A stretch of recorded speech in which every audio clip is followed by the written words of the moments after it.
It's almost 2 years ago since a little black cat turned up on the windowsill. And I thought, oh my goodness, he looks like a Suits mini-me. I was struck by how much he looked like my black cat, Suits. And opening the window to offer him some dreamies, I noticed that he wolfed them down hungrily. And I thought, oh my goodness, you're starving. So I placed a bowl of Whiskas outside for him, which he lapped up greedily in no time. The little cat returned every single day. I'd set out a bowl of Whiskas for him and he would gobble it up and then disappear. And after a while I noticed that he looked exhausted. I wondered if there was anyone looking after him or if he was just straying from one house to another, trying to get his next meal. He looked like he needed a little cuddle and a lot of love. I set a cat bed outside so that he could at least get a comfortable nap. I tried to pet him and he didn't allow much contact at first, but he did let me pet the top of his head a couple of times.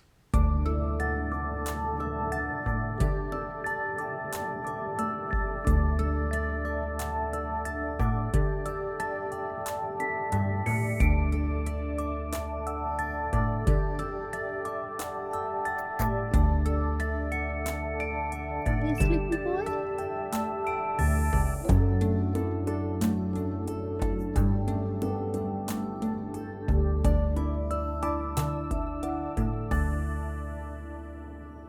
Now, the next couple of images could be a little bit upsetting. After a while, I noticed that this little cat was not a bit well. He always had scratches on his face just above his eye, and I tried to rub cooling gel on the scratches when he let me. But the final straw came when he arrived at the house one day with his eye all closed up. So I'm sorry, these pictures are a bit upsetting, but by now I was worried sick about him.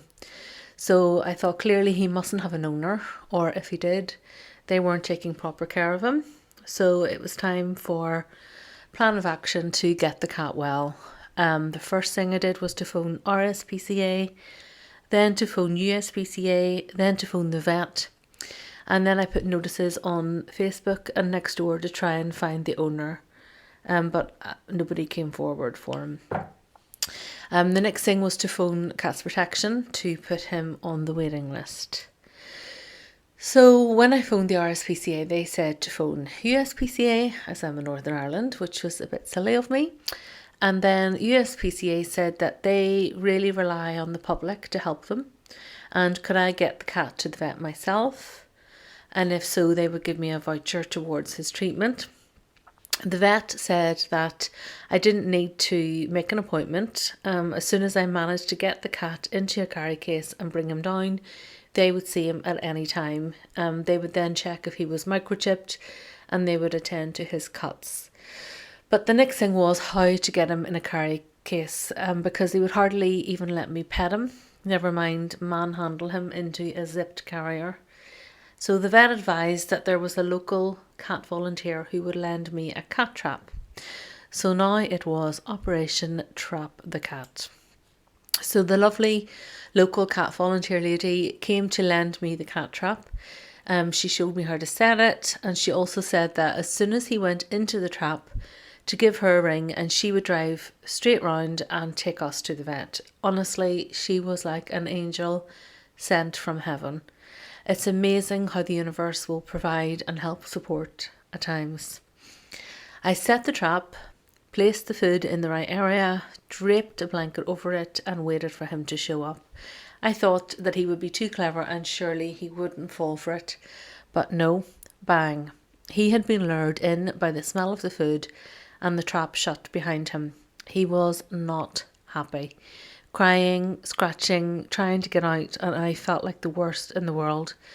But it was now time to get him to the vet, get medical treatment and find out if he was microchipped. So at the vet we discovered that the cat wasn't microchipped, nor was he neutered, and the scratches and fighting would have been a result of him not being neutered. So there was a discussion about what to do next. I had phoned Cats Protection and they had put him on a waiting list. And once a cage became available, he could go in and wait for a forever home. But I knew deep down I just couldn't do that. The thought of him being in a cage for weeks, maybe even months, broke my heart. The volunteer lady also told me that for some reason black cats are incredibly hard to rehome due to superstitions. So I was very wary about what to do next because after all I already have two cats and they were currently hissing at the new stray, protecting their territory for all it was worth. However, the cat volunteer lady then made me an offer I couldn't refuse. She said that the charity would pay for the microchipping, neutering and medication for his eyes if I could continue to feed him. He's used to that area now, she said. He'd much prefer to be roaming around there than being put in a cage. If you could continue to feed him every day as you have been doing, we'll look after the rest. And honestly, it just felt right.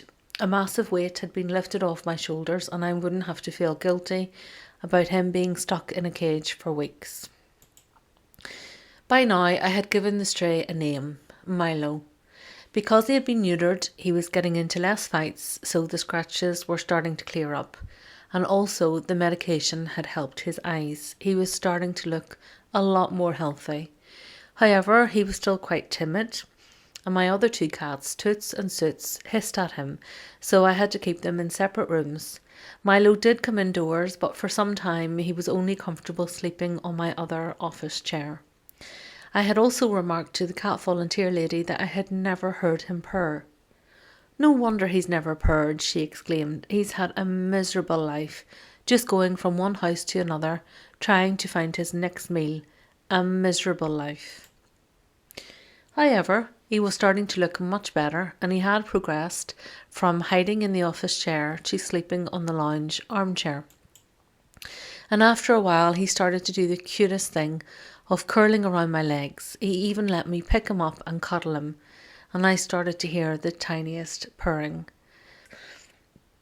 I noticed that he also slept facing upwards, and I thought that that was a sign of trust, but my friend said it might have been from his homeless days, always having to keep an eye out.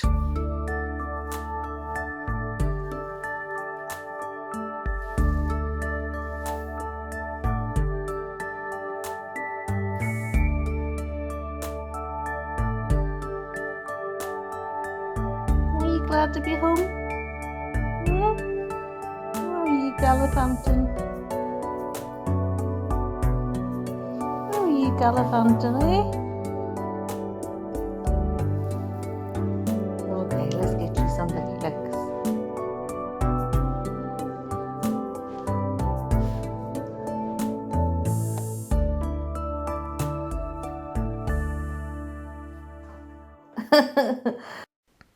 I have to say, Milo is a little survivor. From roaming the streets looking for his next meal, he has landed on his tiny paws. He ignored the hissing from Toots and Soots and elbowed his way onto the bed, finding the most comfortable spot. He seems happy and content, and he's gone from a timid, miserable-looking, starving kitty to a playful, contented, healthy cat. He truly is a little survivor.